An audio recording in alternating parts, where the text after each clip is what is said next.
Hi friends, ನಾನೊಂದು short ವಿಡಿಯೋದಲ್ಲಿ ಹೇಳಿದ್ದೆ ಡ್ರೈವರ್ಸ್ಗಳಿಗೆ ಒಂದು ಸ್ಕೀಮನ್ನು ಲಾಂಚ್ ಮಾಡಿದ್ದಾರೆ ಗೌರ್ಮೆಂಟ್ ವತಿಯಿಂದ ಅಂಥೇಳಿ. ಈ ಒಂದು ವಿಡಿಯೋದ ಮುಖಾಂತರ ಆ ಸ್ಕೀಮನ್ನು ಸವಿಸ್ತಾರವಾಗಿ ನಿಮ್ಮ ಮುಂದೆ ತೋರಿಸ್ತೇನೆ. ಯಾವ ರೀತಿಯಾಗಿ ಅಪ್ಲೈ ಮಾಡೋದು, ಆನಂತರ ಇದರಿಂದ ಏನೇನು ಬೆನಿಫಿಟ್ಸ್ಗಳು ಇವೆ ಅನ್ನೋದನ್ನು ನಿಮ್ಮ ಮುಂದೆ ಹೇಳ್ತಾ ಹೋಗುತ್ತೇನೆ. ಅದಕ್ಕೋಸ್ಕರಾಗಿ ಈ ಒಂದು SK Tech ಯೂಟ್ಯೂಬ್ ಚಾನಲ್ಗೆ ನೀವು ಫಸ್ಟ್ ಟೈಮ್ ವಿಸಿಟ್ ಮಾಡ್ತಾ ಇದ್ರೆ ಈ ಚಾನಲನ್ನು ಸಬ್ಸ್ಕ್ರೈಬ್ ಮಾಡಿಕೊಳ್ಳಿ. ಹಾಗೆಯೇ ಪಕ್ಕದಲ್ಲಿರ್ತಕ್ಕಂಥ ಬೆಲ್ ಐಕನ್ ಮೇಲೆ ಕ್ಲಿಕ್ ಮಾಡಿ. ಗೆಳೆಯರೆ, ಹಾಗಾದರೆ ಈ ಒಂದು ವಿಡಿಯೋವನ್ನು ಸ್ಟಾರ್ಟ್ ಮಾಡೋಣ. ಗೆಳೆಯರು, ಸಾಕಷ್ಟು ಜನರು ಟ್ಯಾಕ್ಸಿ ಡ್ರೈವರ್ಗಳಾಗಿರ್ತಾರೆ ಹಾಗೂ ಟ್ರಕ್ ಡ್ರೈವರ್ಗಳ ಆಗಿರ್ತಾರೆ ಹಾಗೂ ಇನ್ನಿತರೆ ವಾಹನಗಳನ್ನು ಓಡಿಸ್ತಾ ಇರ್ತಕ್ಕಂತಹ ಡ್ರೈವರ್ಸ್ಗಳಿಗೆ ಈ ಒಂದು ಸ್ಕೀಮನ್ನು ಬಹಳಷ್ಟು ಬೆನಿಫಿಟ್ಸ್ ಆಗಲಿದೆ. ಆ ನಂತರ ಕ್ಲೀನರ್ಗಳಿಗೂ ಕೂಡ ಬೆನಿಫಿಟ್ ಆಗುತ್ತೆ. ಆ ನಂತರ ಕಂಡಕ್ಟರ್ಗಳಿಗೂ ಕೂಡ ಈ ಒಂದು ಸ್ಕೀಮನ್ನು ಅನ್ವಯವಾಗುತ್ತೆ. ಗೆಳೆಯರೆ, ಈ ಒಂದು ಸ್ಕೀಮಿನ ಮುಖಾಂತರ ನೀವು ಏನಾದರೂ ಈ ಸ್ಕೀಮಲ್ಲಿ ರಿಜಿಸ್ಟ್ರೇಷನ್ ಅನ್ನು ಮಾಡಿಕೊಂಡಿದ್ದೇ ಆದಲ್ಲಿ ನಿಮಗೆ ಅಪಘಾತ ಆದಾಗ, ಆಕಸ್ಮಿಕವಾಗಿ ನಿಧನ ಹೊಂದಿದಾಗ 5 ಲಕ್ಷ ರೂಪಾಯಿಗಳವರೆಗೆ ನಿಮಗೆ ಸಹಾಯಧನವನ್ನು ನೀಡ್ತಾರೆ. ಆ ನಂತರ ಫಿಸಿಕಲಿ ಹ್ಯಾಂಡಿಕ್ಯಾಪ್ಟ್ ಆದಾಗ 2 ಲಕ್ಷ ರೂಪಾಯಿ ಸಹಾಯಧನವನ್ನು ನೀಡ್ತಾರೆ. ಆ ನಂತರ ದೊಡ್ಡ ಪ್ರಮಾಣದಲ್ಲಿ ನಿಮಗೆ ಏನಾದರೂ ಆದಲ್ಲಿ 15 ದಿನಗಳ ತನಕ ನೀವು ಹಾಸ್ಪಿಟಲ್ನಲ್ಲಿ ಇದ್ದರೆ ಆ ಹಾಸ್ಪಿಟಲ್ ಚಾರ್ಜ್ ಕೂಡ 50,000 ರೂಪಾಯಿಗಳವರೆಗೆ ಗೌರ್ಮೆಂಟ್ ವತಿಯಿಂದ ಭರಿಸುತ್ತಾರೆ. ಆ ನಂತರ ನೈಸರ್ಗಿಕವಾಗಿ ಮರಣವನ್ನು ಹೊಂದಿದ್ದರೆ 25,000 ರೂಪಾಯಿಗಳವರೆಗೆ ನಿಮ್ಮ ಅವಲಂಬಿತ ಕುಟುಂಬದವರಿಗೆ ಸಹಾಯಧನವನ್ನು ನೀಡುತ್ತಾರೆ. ಆ ನಂತರ ಮಕ್ಕಳ ಎಜುಕೇಷನ್ಗೋಸ್ಕರ ಅದಕ್ಕೂ ಕೂಡ ಸಹಾಯಧನವನ್ನು ನೀಡ್ತಾರೆ. ಅದಕ್ಕೆ ಎಷ್ಟೆಷ್ಟು ಸಹಾಯಧನವನ್ನು ನೀಡ್ತಾರೆ ಅನ್ನೋದನ್ನು ಈ ಒಂದು ಮುಂದೆ ಅಪ್ಲಿಕೇಶನ್ ಅನ್ನು ಹಾಕುವಾಗ ನಿಮಗೆ ತಿಳಿಸ್ಕೊಡುತ್ತೇನೆ. ಗೆಳೆಯರೆ, ಹಾಗಾದರೆ ನನ್ನ ಒಂದು ಲ್ಯಾಪ್ಟಾಪ್ ಸ್ಕ್ರೀನನ್ನು ನಿಮ್ಮ ಮುಂದೆ ಶೇರ್ ಮಾಡ್ತಾ ಇದ್ದೇನೆ. ನಾವು ಯಾವ ರೀತಿಯಾಗಿ ಈ ಒಂದು ಸ್ಕೀಮ್ಗೆ ಅರ್ಜಿಯನ್ನು ಸಲ್ಲಿಸಬಹುದು ಅನ್ನೋದನ್ನು ತಿಳಿಸ್ಕೊಡುತ್ತೇನೆ. ಹಾಯ್ ಫ್ರೆಂಡ್ಸ್, ನಾನು ನನ್ನ ಲ್ಯಾಪ್ಟಾಪ್ ಸ್ಕ್ರೀನನ್ನು ನಿಮ್ಮ ಮುಂದೆ ಶೇರ್ ಮಾಡಿದ್ದೇನೆ.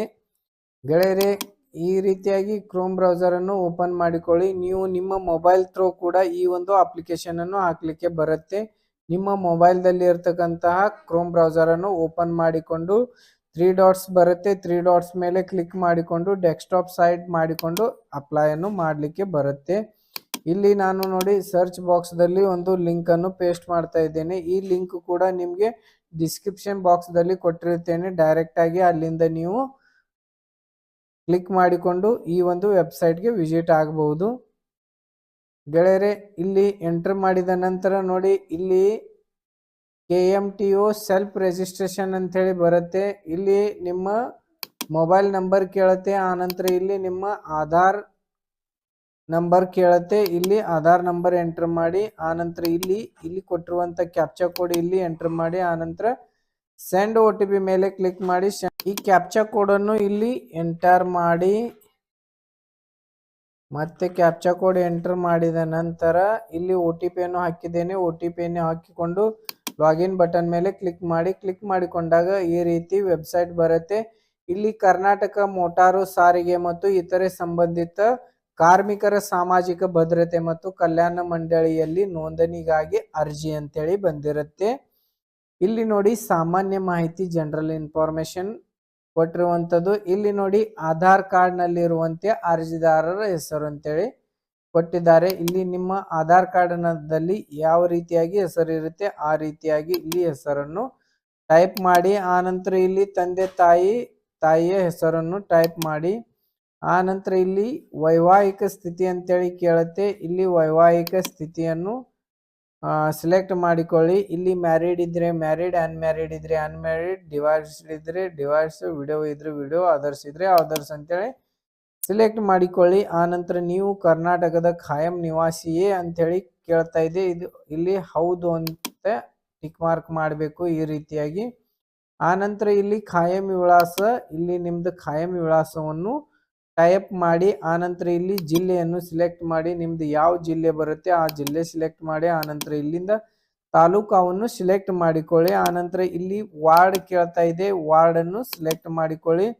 ಆನಂತರ ಇಲ್ಲಿ ಪರ್ಮನೆಂಟ್ ವಿಲೇಜ್ ಕೇಳ್ತಾ ಇದೆ, ನಿಮ್ದು ಯಾವ್ದು ಪರ್ಮನೆಂಟ್ ವಿಲೇಜ್ ಬರುತ್ತೆ ಆ ವಿಲೇಜ್ ಅನ್ನು ಇಲ್ಲಿ ಎಂಟರ್ ಮಾಡಿ.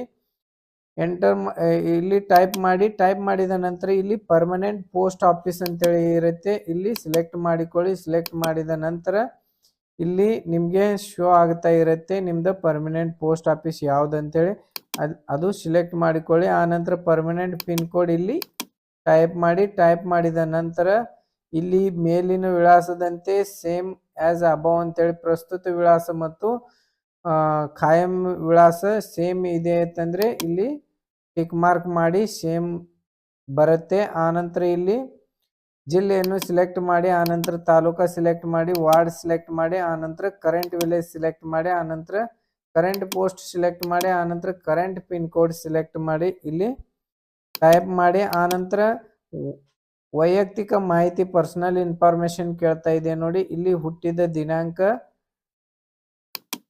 ಈ ತರ ಸಿಲೆಕ್ಟ್ ಮಾಡ್ಕೊಳ್ಳಿ. ಆನಂತರ ವಯಸ್ಸು ಇಲ್ಲಿ ಟೈಪ್ ಮಾಡಿ, ಆನಂತರ ಲಿಂಗ ಸಿಲೆಕ್ಟ್ ಮಾಡಿಕೊಳ್ಳಿ, ಮೇಲ ಫಿಮೇಲ ಈ ರೀತಿಯಾಗಿ ಸಿಲೆಕ್ಟ್ ಮಾಡಿಕೊಳ್ಳಿ. ಆನಂತರ ಧರ್ಮ ಕೇಳುತ್ತೆ, ಹಿಂದೂ ಕ್ರೈಸ್ತ ಮುಸ್ಲಿಂ ಈ ರೀತಿಯಾಗಿ ಬರುತ್ತೆ, ನಿಮ್ಮ ಧರ್ಮವನ್ನು ಸಿಲೆಕ್ಟ್ ಮಾಡಿಕೊಳ್ಳಿ. ಆನಂತರ ಇಲ್ಲಿ ಕಾಸ್ಟ್ ಕೇಳುತ್ತೆ, ಜನರಲ್ OBC SC ST ಅಂತೇಳಿ ಇಲ್ಲಿ ಸಿಲೆಕ್ಟ್ ಮಾಡಿಕೊಳ್ಳಿ. ಆನಂತರ ನಿಮ್ಮ ದೂರವಾಣಿ ಸಂಖ್ಯೆ ಕೇಳ್ತಾ ಇದ್ದಾರೆ, ಇಲ್ಲಿ 10 ಡಿಜಿಟ್ ದೂರವಾಣಿ ಸಂಖ್ಯೆಯನ್ನು ಇಲ್ಲಿ ನಮೂದಿಸಿ. ಆನಂತರ ರೇಷನ್ ಕಾರ್ಡ್ ಪ್ರಕಾರ ಕೇಳ್ತಾ ಇದೆ, APL ಇದ್ರೆ APL ಸಿಲೆಕ್ಟ್ ಮಾಡಿ, BPL ಇದ್ರೆ BPL ಸಿಲೆಕ್ಟ್ ಮಾಡಿ. ಆನಂತರ ನೋಡಿ ಇಲ್ಲಿ ರೇಷನ್ ಕಾರ್ಡ್ ನಂಬರ್ ಅನ್ನು ಎಂಟರ್ ಮಾಡಬೇಕಾಗತ್ತೆ, ಇಲ್ಲಿ ರೇಷನ್ ಕಾರ್ಡ್ ನಂಬರ್ ಅನ್ನು ಟೈಪ್ ಮಾಡಬೇಕಾಗತ್ತೆ. ರೇಷನ್ ಕಾರ್ಡ್ ನಂಬರ್ ಅನ್ನು ಇಲ್ಲಿ ಟೈಪ್ ಮಾಡಿ. ಆನಂತರ ವಿದ್ಯಾರ್ಹತೆ ಮಟ್ಟ ಕೇಳ್ತಾ ಇದೆ, ನಿಮ್ದು ಏನು ಎಜುಕೇಶನ್ ಆಗಿದೆ ಆ ಎಜುಕೇಶನ್ ಅನ್ನು ಇಲ್ಲಿಂದ ನೀವು ಸೆಲೆಕ್ಟ್ ಮಾಡಿಕೊಳ್ಳಿ. ಆನಂತರ ನೋಡಿ ಇಲ್ಲಿ ಆಧಾರ್ ಸಂಖ್ಯೆ ಕೇಳ್ತಾ ಇದೆ, ಆಧಾರ್ ಸಂಖ್ಯೆಯನ್ನು ಟೈಪ್ ಮಾಡಿ. ಆನಂತರ ಇಲ್ಲಿ ಕೆಲಸದ ಸ್ವರೂಪ ಕೇಳ್ತಾ ಇದೆ, ಸಾಕಷ್ಟು ಕೆಲಸದವರಿಗೆ ಇಲ್ಲಿ ಅಪ್ಲಿಕೇಶನ್ ಅನ್ನು ಹಾಕ್ಲಿಕ್ಕೆ ಬರುತ್ತೆ. ಯಾವ್ಯಾವಪ್ಪ ಅಂತಂದ್ರೆ administrator and automobile body building ಮೆಕ್ಯಾನಿಕ್ಗಳು ಇರ್ತಾರೆ, ಆ ಮೆಕ್ಯಾನಿಕ್ಗಳಿಗೂ ಕೂಡ ಅಪ್ಲಿಕೇಶನ್ ಹಾಕ್ಲಿಕ್ಕೆ ಬರುತ್ತೆ. ಆನಂತರ ಆಟೋಮೊಬೈಲ್ ಬಾಡಿ ಬಿಲ್ಡಿಂಗ್ ಸ್ಟಾಪ್ ಅಂತೇಳಿ ಇದೆ, ಬುಕಿಂಗ್ ಕ್ಲಾರ್ಕ್ ಅಂತೇಳಿ ಇದೆ, ಕ್ಯಾಶ್ ಕ್ಲಾರ್ಕ್ ಇದೆ, ಕ್ಲೀನರ್ ಇದೆ, ಕಂಡಕ್ಟರ್ ಇದೆ, ಡಿಪೋ ಕ್ಲಾರ್ಕ್ ಇದೆ, ಡ್ರೈವರ್ ಇದೆ, electrical and AC unit it's ಅಂತೇಳಿ ಇದೆ. ಆನಂತರ ಲೈನ್ ಚೆಕಿಂಗ್ ಸ್ಟಾಪ್ ಇದೆ, ಆನಂತರ ಲೋಡಿಂಗ್ ಆ್ಯಂಡ್ ಅನ್ಲೋಡಿಂಗ್ ಇದೆ, ಆನಂತರ ಮೆಕ್ಯಾನಿಕ್ಸ್ ಇದೆ, ಮೋಟರ್ ಗ್ಯಾರೇಜ್ ಸ್ಟಾಪ್ ಇದೆ, ಪಂಚರ್ ರಿಪೇರಿ ಸ್ಟಾಪ್ ಇದೆ, ಆನಂತರ ಸೆಕ್ಯೂರಿಟಿ ಪರ್ಸನಲ್ ಅಂತೇಳಿ ಇದೆ, ಆನಂತರ station loading and unloading stop ಇದೆ, ಆನಂತರ ಸ್ಟೇಷನ್ ಸ್ಟಾಪ್ ಇದೆ, ಟೈಮ್ ಕೀಪರ್ ಇದೆ. ಆನಂತರ ಈ ತರ ಸಾಕಷ್ಟು ಕೆಲಸಗಳನ್ನು ಮಾಡ್ತಾ ಇರುವಂತಹ ಒಂದು ಕಾರ್ಮಿಕರಿಗೆ ಈ ಸವಲತ್ತನ್ನು ಕೊಡ್ತಾ ಇದ್ದಾರೆ. ಇಲ್ಲಿಂದ ನಿಮ್ದು ಕೆಲಸದ ಯಾವ ಸ್ವರೂಪ ಬರುತ್ತೆ ಆ ಸ್ವರೂಪವನ್ನು ಸಿಲೆಕ್ಟ್ ಮಾಡಿಕೊಳ್ಳಿ. ಆನಂತರ ಈ ಶ್ರಮ ಕಾರ್ಡ್ನ ಸಂಖ್ಯೆಯನ್ನು ಇಲ್ಲಿ ಎಂಟರ್ ಮಾಡಿ. ಈ ಒಂದು ಅಪ್ಲಿಕೇಶನ್ ಅನ್ನು ಸಲ್ಲಿಸಲು ಈ ಶ್ರಮ ಕಾರ್ಡ್ ಕಂಪಲ್ಸರಿ ಬೇಕಾಗಿರುತ್ತೆ, ಹಾಗಾಗಿ ಈ ಶ್ರಮ ಕಾರ್ಡ್ ಅನ್ನು ತೆಗೆದುಕೊಂಡು ಆನಂತರ ನೀವು ಇಲ್ಲಿ ಎಂಟರ್ ಮಾಡಿ. ಆನಂತರ ಇಲ್ಲಿ ಸ್ವ ಉದ್ಯೋಗಿಯೇ ಅಂತೇಳಿ ಕೇಳ್ತಾ ಇದ್ದಾರೆ, ಇದ್ರ ಮೇಲೆ ಟಿಕ್ ಮಾರ್ಕ್ ಮಾಡಿ, ಎಸ್ ಇದ್ರೆ ಎಸ್, ನೋ ಇದ್ರೆ ನೋ ಅಂತೇಳಿ ಸೆಲೆಕ್ಟ್ ಮಾಡಿಕೊಳ್ಳಿ. ಆನಂತರ ಅವಲಂಬಿತರ ವಿವರ ಅಂತೇಳಿ ಕೇಳ್ತಾ ಇದೆ, ಇಲ್ಲಿ ನಿಮ್ಮನ್ನು ಅವಲಂಬಿತರಾದಂತಹ ಒಂದು ವ್ಯಕ್ತಿಗಳ ಹೆಸರನ್ನು ಇಲ್ಲಿ ಎಂಟರ್ ಮಾಡಿ. ಆನಂತರ ಇಲ್ಲಿ ಅವ್ರದ ಸಂಬಂಧ ಎಂಟರ್ ಮಾಡಿ, ಆನಂತರ ಇಲ್ಲಿ ವಿಳಾಸವನ್ನು ಎಂಟರ್ ಮಾಡಿ. ಆನಂತರ ಆ್ಯಡ್ ಡಿಪೆಂಡೆಂಟ್ ಮೇಲೆ ಕ್ಲಿಕ್ ಮಾಡಿ, ಮತ್ತೆ ಹಾಗೇನೆ ಎಷ್ಟು ಜನ ಇರ್ತಾರೆ ಅಷ್ಟು ಜನದೊಂದು ಇಲ್ಲಿ ಹೆಸರನ್ನು ಆ್ಯಡ್ ಆಗ್ತಾ ಹೋಗುತ್ತೆ. ಆನಂತರ ಇಲ್ಲಿ ಬ್ಯಾಂಕ್ ವಿವರ ಕೇಳ್ತಾ ಇದೆ, ಇಲ್ಲಿ ನಿಮ್ಮ ಬ್ಯಾಂಕ್ ವಿವರನ್ನು ಈ ರೀತಿ ಹಾಕಬೇಕಾಗುತ್ತೆ. ಸಿಲೆಕ್ಟ್ ಬ್ಯಾಂಕ್ ಅಂತೇಳಿ ಕ್ಲಿಕ್ ಮಾಡಿದಾಗ ಈ ತರ ಸಾಕಷ್ಟು ಬ್ಯಾಂಕ್ಗಳನ್ನು ಕೊಟ್ಟಿರುವಂಥದ್ದು, ಇಲ್ಲಿ ಬ್ಯಾಂಕ್ ಅನ್ನು ಸಿಲೆಕ್ಟ್ ಮಾಡಿಕೊಳ್ಳಿ. ಆನಂತರ ಇಲ್ಲಿ IFSC ಕೋಡ್ ಎಂಟರ್ ಮಾಡಿ.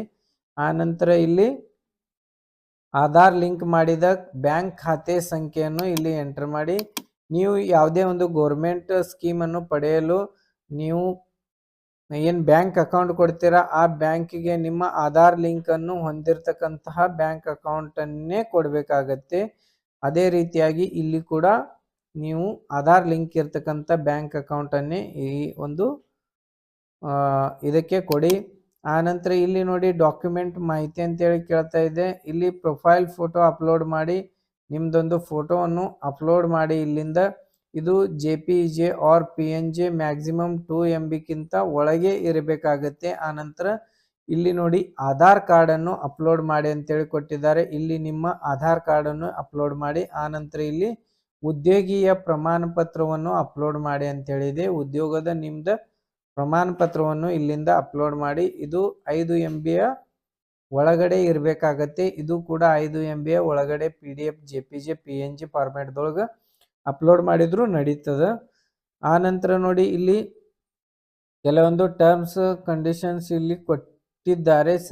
ಶ್ರೀಮತಿ ಆದ ನಾನು ಸಲ್ಲಿಸಿರುವ ಮೇಲಿನ ಎಲ್ಲ ಮಾಹಿತಿ ಮತ್ತು ಸಲ್ಲಿಸಲಾದ ದಾಖಲೆಗಳು ನಿಜವೆಂದು ನಾನು ಈ ಮೂಲಕ ಘೋಷಿಸುತ್ತೇನೆ ಅಂತೇಳಿ ಇಷ್ಟು ಟರ್ಮ್ಸ್ ಕಂಡೀಷನ್ಸ್ ಇದೆ.